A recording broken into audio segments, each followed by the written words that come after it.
Hello students, स्वागत है आप सभी लोगों का। तो आज की इस वीडियो के अंदर अपने जो क्षेत्रमिति एक चैप्टर आपके दिया गया है डब्ल्यूसी के अंदर, उस चैप्टर को करने वाले हैं। उस चैप्टर के कुछ टॉपिक करेंगे आज अपने, जैसे वर्ग हो गया, आयत हो गया, वृत्त हो गया, गोला, शंकु, ये सारे के सारे जो टॉपिक आते हैं वो इसी चैप्टर के अंदर आते हैं। तो पहले अपने इसके अंदर फार्मूले पढ़ेंगे कि इनके फार्मूले कैसे बनेंगे। उसके बाद इनके कुछ क्वेश्चन की मैं एक पीडीएफ दूंगा आपको, और वो आप लोग क्या करेंगे, सोल्यूशन करेंगे। तो पहला आपको जो दिया गया है वो वर्ग दिया गया है। एक चीज़ तो आप लोग याद रखेंगे, वर्ग और वृत्त के अंदर कन्फ्यूजन आ रहे हैं। वृत्त जो होगा इस तरीके से गोल राउंड होगा, जैसे आपका कड़ा होता है, और वर्ग जो होगा वो इस तरीके से होगा जिसकी चारों भुजाएं क्या होती है, सेम होती है।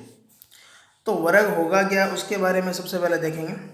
तो वर्ग के अंदर एक, दो, तीन और चार, चार क्या होंगी, भुजा होगी, और चारों जो भुजा जो होगी वो क्या होगी, समान होगी। चार भुजा होगी तो चार एंगल भी बनेंगे, चार कोण होंगे, चारों कोण भी समान होंगे, और प्रत्येक कोण क्या बनेगा, समकोण बनेगा, राइट एंगल बनेगा यहाँ से समकोण होगा। ये बात भी आप लोग क्या करेंगे, यहाँ से याद रखेंगे। इसके बाद इस वर्ग के अंदर अगर अपने बात करें विकर्ण, तो एक ऐसे बनेगा, एक ऐसे बनेगा, क्योंकि ये लंबाइयाँ सेम है तो ये विकर्ण भी क्या रहेंगे, सेम रहेंगे। तो ये इस वर्ग की क्या होती है, प्रॉपर्टी होती है, वर्ग के गुण होते हैं कि वर्ग बोले किसको, तो जिसकी चारों भुजाएं समान होगी। ये आप लोग नोट करते रहिए। भुजा जो होगी वो भी क्या रहेगी, चारों क्या रहेगी, सेम रहेगी। चारों जो एंगल होंगे वो भी क्या रहेंगे, सेम रहेंगे। इसके अलावा जो विकर्ण जो होंगे वो भी क्या रहेंगे, सेम रहेंगे। और विकर्णों की संख्या अगर आपसे पूछा जाए तो यहाँ से दो ही विकर्ण निकलेंगे। उसके बाद देखें, अब अपने बात करेंगे इस वर्ग का एरिया क्या बनेगा, फार्मूला क्या बनेगा। तो किसी भी जो 2D आकृति जो होती है उसका एरिया हमेशा स्क्वायर में लिया जाता है। जैसे आपने देखा होगा वर्ग का क्षेत्रफल हो गया, इसके अलावा आयत का क्षेत्रफल हो गया, तो हमेशा स्क्वायर के अंदर लिया जाता है। तो ये इसकी भुजा ये रही, एक भुजा ये रही। अगर अपने काम क्या करते हैं, इसकी ये लेंथ मानेंगे तो ये क्या मानेंगे, विड्थ मानेंगे। तो लंबाई इंटू चौड़ाई का क्या होगा, मल्टीप्लाई होगा। तो इन दोनों को मल्टीप्लाई करेंगे तो दोनों भुजा क्या रहेगी, सेम, और दोनों भुजाओं को मैं क्या मान लेता हूँ, एक्स मान लेता हूँ। यानी कि इसकी लंबाई भी एक्स है और चौड़ाई भी क्या है, एक्स है। तो वर्ग का जो क्षेत्रफल का जो फार्मूला बनेगा वो लंबाई इंटू चौड़ाई होगी। लंबाई भी एक्स है और चौड़ाई भी क्या, एक्स है। तो एक्स का क्या बन जाएगा, स्क्वायर। जब ये लंबाइयाँ और चौड़ाइयाँ सेम होगी तो इसको आप लोग भुजा बोल सकते हो। यानी कि वर्ग का जो क्षेत्रफल होगा वो क्या रहेगा, अपना भुजा का स्क्वायर रहेगा। तो यहाँ से आप लोग क्या करेंगे, वर्ग का जो क्षेत्रफल जो होगा, ये बीच वाला जो एरिया जो होगा, ये जो एरिया जो होगा, इसको आप लोगों का फार्मूला क्या रहेगा, भुजा की स्क्वायर रहेगा। ठीक है, भुजा का स्क्वायर रहेगा, क्षेत्रफल बराबर। फिर एक चीज़ आती है इसके अंदर, परिमाप। परिमाप देखो किन से मिलकर बना है, परि प्लस माप। और परि का जो मतलब होता है वो चारों ओर होगा। जैसे आप लोग पर्यावरण पढ़ते हैं तो परि प्लस आवरण इसका संधि विषय होता था, उसी तरीके से ध्यान रखना, परिमाप को अगर आप लोग तोड़ोगे तो परि प्लस माप बनेगा, अमाप बनेगा ये। तो परि जो होगा, परि जो होगा इसका मतलब चारों ओर का माप होगा। ये भुजा एक्स है, ये भी भुजा एक्स है, ये भी भुजा एक्स है, ये भी भुजा भी एक्स है। तो इन सारों को क्या करना पड़ेगा, जोड़ेंगे। तो जोड़ेंगे तो आएगा अपना 4x, यानी कि x आपकी क्या है, भुजा। तो परिमाप अगर आपसे पूछा जाए, ये जो परिमाप जो होगा, चारों ओर का जो माप होगा, तो परिमाप का जो फॉर्मूला बनेगा वो 4 इंटू क्या बनेगा, भुजा। तो ये आप लोग यहाँ से क्या करेंगे, याद रखेंगे, 4 इंटू क्या रहेगा, भुजा रहेगा। फिर एक चीज़ और आती है, विकर्ण, इस तरीके से आएगा। और आपको पता है कि यहाँ विकर्ण जो होगा वो दो समकोण त्रिभुज का निर्माण करेगा इस तरीके से। इसकी ये भुजा भी एक्स है, ये भुजा भी एक्स है। तो यहाँ से अगर आप विकर्ण निकालना चाहते हो तो पाइथागोरस थ्योरम लगाए कि आधार का स्क्वायर और लंब का स्क्वायर, इस तरीके से बराबर में क्या होगा, कर्ण, और कर्ण की जगह काम कौन करेगा, यहाँ पे विकर्ण करेगा। दोनों को जोड़ेंगे तो 2x स्क्वायर बनेगा। इसकी स्क्वायर हटाएंगे तो इस पर रूट आएगा, तो 2 पर तो क्या आ जाएगा, रूट, और x की स्क्वायर क्या हो जाएगी, हट जाएगी। तो विकर्ण जो होगा वो रूट 2 इंटू क्या रहेगा, x रहेगा, अगर आपसे वर्ग का विकर्ण पूछा जाए। तो अब आपके पास तीन चीज़ें हैं। क्षेत्रफल की अगर अपने बात करें तो याद रखोगे, भुजा का स्क्वायर याद रखेंगे। परिमाप की अगर अपने पूछा जाए तो 4 इंटू क्या रखेंगे, भुजा याद रखेंगे। विकर्ण अगर आपसे पूछा जाए तो रूट 2 इंटू क्या याद रखेंगे, भुजा याद रखेंगे। अब आपसे यहाँ से कुछ भी पूछा जा सकता है कि क्षेत्रफल और परिमाप का अनुपात क्या होगा, परिमाप और विकर्ण का अनुपात क्या होगा। ठीक है। जैसे अपने परिमाप और विकर्ण का अनुपात लेते हैं तो 4 इंटू भुजा होगी, इनका परिमाप बना देते हैं तो भुजा से भुजा तो क्या हो जाएगी, कैंसिल हो जाएगी। ऊपर 4 बचेगा, नीचे क्या बचेगा, √2। तो 4 को आप लोग क्या लिख सकते हो, 2 इंटू 2 लिख सकते हो, नीचे क्या पड़ा, √2। और इस 2 को भी आप लोग क्या लिख सकते हो, √2 इंटू √2 इंटू 2 और बट्टे में क्या है, √2। तो इसको जब काटेंगे तो क्या बनेगा, 2√2 डिवाइड बाई 1। तो कैसे भी आपसे सवाल पूछा जा सकता है इस वर्ग के अंदर। ये फार्मूले आपको यहाँ से 3 याद रखने हैं जो इस वर्ग के अंदर आपको याद रखना है, और इसकी प्रॉपर्टी जो है वो आपको याद रखनी है। अब हमने जो बात करेंगे आयत की करेंगे, रेक्टेंगुलर इसको कहा जाता है, रेक्टेंगल। तो आयत जो होगा, आयत के अंदर लंबाई और चौड़ाई जो होगी वो सेम नहीं होगी।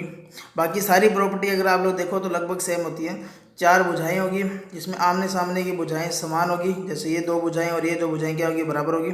इसके अलावा 4 कोण होंगे और चारों कोण भी आपको पता है यहाँ समकोण बनेंगे इस तरीके से। इसके बाद अगर हमने विकर्ण की बात करें इस तरीके से, तो विकर्ण भी क्या बनेंगे, 2 बनेंगे और उनकी लंबाइयाँ भी क्या रहेगी, सेम रहेगी। अब आप लोगों को काम क्या करना है, यहाँ से इसका एरिया निकालना है। तो ये लंबाई होगी और ये क्या होगी, चौड़ाई होगी।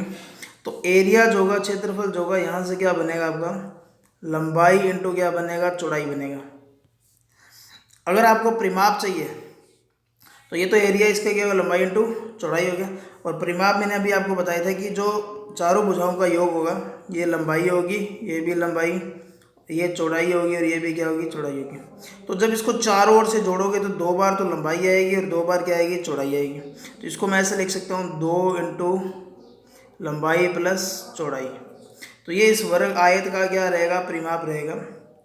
यही आपको काम क्या करना, फार्मूले याद रखने। इस फार्मूले बेस पर जो अगली जो अपनी क्लास रहेगी जिसके अंदर मैं आपको ये क्वेश्चन बताऊंगा किस तरीके से करने हैं। इसके अलावा देखो, ये जो विकर्ण है, ये लंबाई होगी और ये क्या होगी, चौड़ाई होगी, एक्स वाई भी मान सकते हो। तो फार्मूला वही लगाना है आपको। इसका मतलब ये विकर्ण हो जाएगा, विकर्ण का जो स्क्वायर होगा वो किसके बराबर होगा, लंबाई का स्क्वायर प्लस चौड़ाई का स्क्वायर। अगर इसकी मैं स्क्वायर हटाता हूँ तो इस पर क्या आ जाएगा, रूट। तो आपसे यहाँ से ध्यान रखना कि आयत का जो विकर्ण जो होगा वो लंबाई का स्क्वायर प्लस चौड़ाई का क्या बनेगा, स्क्वायर बनेगा रूट के अंदर। तो इसके अंदर आपको ये बातें यहाँ से क्या करनी है, याद रखनी है। एरिया लंबाई इंटू चौड़ाई हो गया, और इसकी परिमाप अगर पूछा जाए तो 2 इंटू लंबाई प्लस चौड़ाई रहेगा, और विकर्ण आपसे पूछा जाए तो लंबाई का स्क्वायर प्लस चौड़ाई का स्क्वायर रहेगा। 4 भुजाएं होगी, चारों भुजाओं में आमने सामने की भुजा समान होगी, और 4 समकोण होंगे और 4 समकोण रहेंगे यहाँ पे। तो इसके अंदर आपको ये 3 फार्मूले याद होना जरूरी है। अब हमने बात करेंगे वृत्त के। वृत्त के अंदर काफ़ी कंसेप्ट है। देखो, वृत्त होता क्या है, पहले तो आपको याद रखना है कि वृत्त का ये जो पॉइंट है ये केंद्र होगा, इसका सेंटर पॉइंट जो होगा, और ये इसकी क्या रहेगी, परिधि। तो ऐसे बिंदु का बिंदुपथ होता है जिसकी केंद्र और परिधि के बीच की जो दूरी रहती है वो सेम रहती है। इस तरीके से ये दूरियां क्या रहती हैं, सेम रहती है। तो ऐसे बिंदु का बिंदुपथ जिसकी केंद्र से, केंद्र कौन सा आपका, ये केंद्र है और ये क्या, परिधि। तो यहाँ से ये जो दूरियां हैं जिसको आप लोग त्रिज्या बोलोगे, ये क्या रहती है, सेम रहती है। तो उस बिंदु का बिंदुपति क्या कहलाता है, वृत्त कहलाता है। वृत्त के बाद में देखें कि सबसे पहले इसका एरिया अगर अपने बात करें तो अंदर वाला जो एरिया होगा बहुत बार पढ़ा होगा आप लोगों ने। क्षेत्रफल का जो फार्मूला होगा वो पाई आर का क्या रहेगा, स्क्वायर रहेगा, और पाई का मान 22 बटा क्या होगा, 7 होगा यहाँ से। तो पाई आर का स्क्वायर यहाँ से आप लोग क्या करेंगे, याद रखेंगे। उसके बाद में देखें ये जो पॉइंट जो होता है ये इसकी क्या, परिधि है। तो ये जो दूरी होती है इसको क्या बोलते हैं, त्रिज्या, रेडियस बोलेंगे अपने इसको, क्या बोलेंगे, त्रिज्या। यानी कि केंद्र और परिधि के बीच की जो दूरी होती है उसको क्या बोलेंगे, त्रिज्या। फिर यहाँ से ध्यान रखना कि ये अपने पास इसको थोड़ा सा आगे बढ़ाएंगे तो ये क्या बन जाएगा, व्यास। इसका मतलब एस। और ये चीज़ ध्यान रखना कि वृत्त को जब वो एक ऐसी रेखा काटती है तो उसको जीवा बोला जाता है, और वृत्त की सबसे बड़ी जो जीवा जो होती है वो वृत्त का व्यास ही होगा। और यहाँ से लेकर यहाँ तक, यानी कि वृत्त की वह जीवा जो केंद्र से गुजरे, क्या गुजरेगी, केंद्र से गुजरेगी। क्योंकि अगर वो कोई जीवा केंद्र से गुजरेगी तो वो वृत्त को 2 समान भागों में नहीं काटेगी, जबकि व्यास जो होगा वृत्त को 2 समान टुकड़ों में काटेगा। अगर आप लोग यहाँ से देखें तो देख भी सकते हो कि ऊपर वाला हिस्सा रहेगा, रे क्या रहेगा, नीचे वाला हिस्सा रहेगा। तो वृत्त जो होगा उसके 2 टुकड़े करने का काम कौन करेगा, व्यास करेगा। यहाँ से लेकर ये त्रिज्या थी, ये भी क्या रहेगी त्रिज्या। तो व्यास जो होगा, डायमीटर जो होगा, वो क्या रहेगा अपने पास 2 इंटू क्या रहेगा रेडियस रहेगा। तो डायमीटर की आप लोग क्या करेंगे, याद रखेंगे। अब आप लोग याद रखना यहाँ से फार्मूला जो मैंने अभी आपको बताया था पाई आर का स्क्वायर, तो डी बराबर, इसको छोटा डी भी लिखा सकते हैं। तो यहाँ से आर बराबर मैं लिखूँ तो डी बटा में क्या लिखूँगा 2 लिखूँगा, तो पाई का पाई आ जाएगा। आर के स्क्वायर की जगह मैं अगर वैल्यू लिखूँ तो डी का स्क्वायर बटा में क्या बनेगा मेरे पास 4 बनेगा। इसका मतलब वृत्त का जो फार्मूला जो होगा पाई आर के साथ साथ आपको पाई डी स्क्वायर बटा 4 भी आपको क्या करना है, याद रखना है। उसके बाद देखें, ये जो बाहर वाला जो भाग आपको दिखाई दे रहा है, ये बाहर वाला जो भाग है, इसको बोलेंगे अपने पास क्या बोलेंगे, परिधि। और परिधि पूरा जो घेरा होगा वो 360 का होगा, और 360 को अगर आप लोग देखें तो 2 पाई से लिख सकते हैं। लेकिन ये घेरा छोटा बनेगा या बड़ा बनेगा, ये एक चीज़ पर और डिपेंड करेगा, जिसको बोलेंगे रेडियस। इसका मतलब वृत्त की जो परिधि जो होगी, परिधि जो होगी या इसका परिमाप जो होगा, दोनों एक ही चीज़ होती है, वो उसका फार्मूला अगर आपसे पूछा जाए तो क्या बनेगा 2 पाई आर बनेगा। तो ये बात आप लोग यहाँ से क्या करेंगे, याद रखेंगे। तो 2 चीज़ें आप लोग नोट करें, एरिया जो होगा वो क्या रहेगा पाई आर का स्क्वायर या पाई डी स्क्वायर बटा में 4 रहेगा। इसके अलावा डी बराबर रहेगा 2 इंटू क्या रहेगा आर रहेगा। इसके अलावा इसकी जो परिधि या जो परिमाप जो होगा, दोनों सेम ही चीज़ होगी, वो क्या रहेगी 2 पाई आर। इसके अलावा देखो 2 आर की जगह आप लोग क्या लिख सकते हो, डी भी लिख सकते हो। तो यहाँ मैं आपको एक चीज़ और बता देता हूँ कि परिधि जो होगी वो पाई डी भी होती है। तो आप लोग 2 पाई आर के अलावा भी इन 2 चीज़ों को याद रखेंगे। अब देखो, मैंने आपको एक चीज़ बताई थी, ये इसका क्या रहेगा सेंटर पॉइंट रहेगा, और ये एक त्रिज्या है, दूसरी त्रिज्या कौन सी है। तो ये बीच वाला जो एरिया अभी आपके पास जो पड़ा है, ये जो एरिया है, इस छायांकित भाग को बोलेंगे त्रिज्याखंड। मतलब 2 त्रिज्या और वृत्त की परिधि, ये परिधि होगी, के बीच घिरे हुए भाग को आप लोग क्या बोलेंगे, त्रिज्याखंड बोलेंगे। त्रिज्याखंड जो होगा वो वृत्त का एक क्या होगा, टुकड़ा ही होता है। जैसे अब देखें, इसका मैं फार्मूला बताता हूँ त्रिज्याखंड का, फिर मैं बताऊँगा ये फार्मूला बना कैसे। पाई आर का स्क्वायर थीटा बटा में क्या आएगा 360 आएगा। अगर आपके पास ये एंगल होगा, एंगल कौन सा होगा, यहाँ से देखें, ये जो एंगल जो होगा, ये जो एंगल होगा, इसको थीटा बोलेंगे। तो इसका एंगल अगर आपके पास है, मान लेते हैं 60 डिग्री, तो इसको जब आप लोग कैलकुलेट करेंगे तो पाई आर का स्क्वायर बटा में क्या आएगा 6। इसका मतलब अगर आप लोग देखें तो ये पूरा जो घेरा जो होगा वो कितना डिग्री का होगा 360। इसका मतलब 360, अगर ये एंगल 60 डिग्री का है तो इसका मतलब 360 के कितने टुकड़े होंगे 6। और यही आपको जो मैंने अभी क्वेश्चन करवाया है इसके अंदर, कि अगर इसका त्रिज्याखंड का जो एंगल है वो कितना है 60 डिग्री, तो इस वृत्त के 6 टुकड़े होंगे, क्योंकि पाई आर का जो स्क्वायर होगा ये सारा होगा, पाई आर का जो स्क्वायर जो होगा वो सारा होगा, और कितने टुकड़े होंगे 6। और वैसे भी अगर आप लोग देखें तो मैंने भी आपको बताया था कि त्रिज्याखंड जो होगा, ये जो पार्ट होगा, ये वृत्त का ही क्या होता है, खंड होगा। तो इसका मतलब ये हुआ, कभी भी आपको त्रिज्याखंड का अगर फार्मूला याद रखना है तो डायग्राम अगर आप लोग देखेंगे तो ये वृत्त का ये खंड होगा, तो वृत्त का पूरा खंड होगा पाई आर का स्क्वायर, कितने डिग्री का एंगल बनेगा 360। अब आप लोग कितने डिग्री का एंगल ले रहे हो यहाँ पे, उसको थीटा को क्या रखेंगे यहाँ पे। तो इसका मतलब यहाँ से आपका जो त्रिज्याखंड का जो फार्मूला बनेगा वो क्या बनेगा, पाई आर का स्क्वायर थीटा बटा में क्या बनेगा 360 डिग्री। तो यहाँ से आप लोग याद रखेंगे। अब अपने बात करेंगे चाप की। चाप को अंग्रेजी में आर्क कहा जाता है। ये जो भाग है, ये जो भाग है कि त्रिज्याखंड के बीच में या 2 त्रिज्याओं के बीच का जो भाग होगा उसको चाप बोलेंगे। इसका फार्मूला देखो कैसे निकालेंगे, पूरी वृत्त की जो परिधि होगी वो क्या रहेगी 2 पाई आर, और 2 पाई आर जो होगी वो कितने डिग्री पर डिवाइड होगी 360। अब आप लोग ये सोच के देखें कि अगर ये त्रिज्या जो एरिया जो होगा ये यहाँ से, अगर ये छोटा है तो ये चाप छोटा बनेगा, अगर ये त्रिज्याखंड जो होगा बड़ा होगा तो इसका मतलब ये चाप भी क्या बनेगा बड़ा।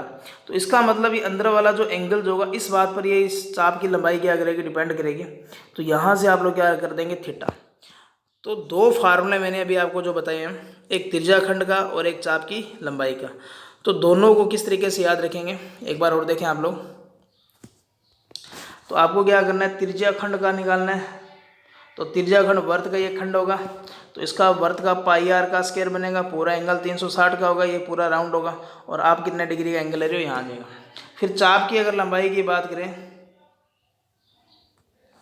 चाप जो होगा वर्त की परिधि पर बनेगा, पाई आर का 2 पाई आर, ऊपर थीटा आ जाएगा, नीचे क्या आ जाएगा 360 डिग्री। तो इस तरीके से दोनों फार्मूलों को आप लोग बिना किसी रटे इनको याद कर सकते हो। इसके अलावा एक आती है अपने पास जीवा। ये जो ऐसे मैं लाइनें खींच रहा हूँ ये सारी की सारी क्या जीवा ही होती है। तो यहाँ आप लोग याद रखें कि जीवा क्या होगी कि एक परिधि और परिधि यानी कि दोनों परिधियों यानी कि एक वृत्त जो होगा उसकी परिधि से गुजरने वाली एक सरल रेखा होगी जो वृत्त को कोई ना कोई टुकड़ा करेगी। ये जो आपको ये जो यहाँ से आपको दिखाई दे रहा है इसको बोलेंगे लघु वृत्तखंड, वृत्त का खंड कर दिया इसने, और इसको बोलेंगे दीर्घ वृत्तखंड। अब आपको अगर आपको इसका देखो मैं आपको एक चीज़ बता दूँ, थोड़ा सा यहाँ से ध्यान से सुनना।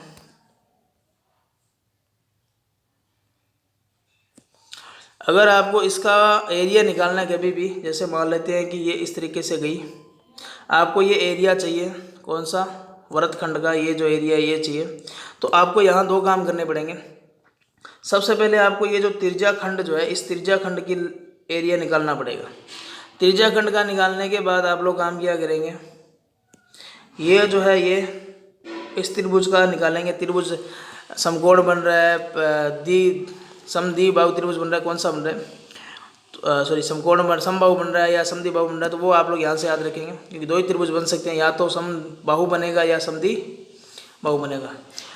अब यहाँ से इस त्रिभुज का एरिया निकालेंगे, फिर यहाँ से जो इन दोनों का एरिया माइनस करेंगे तो आपके पास जो एक बचा हुआ जो खंड जो है ये आपके पास क्या करेगा, यहाँ से ये मिल जाएगा, जिसको आपको क्या बोलोगे वृत्त खंड बोलेंगे।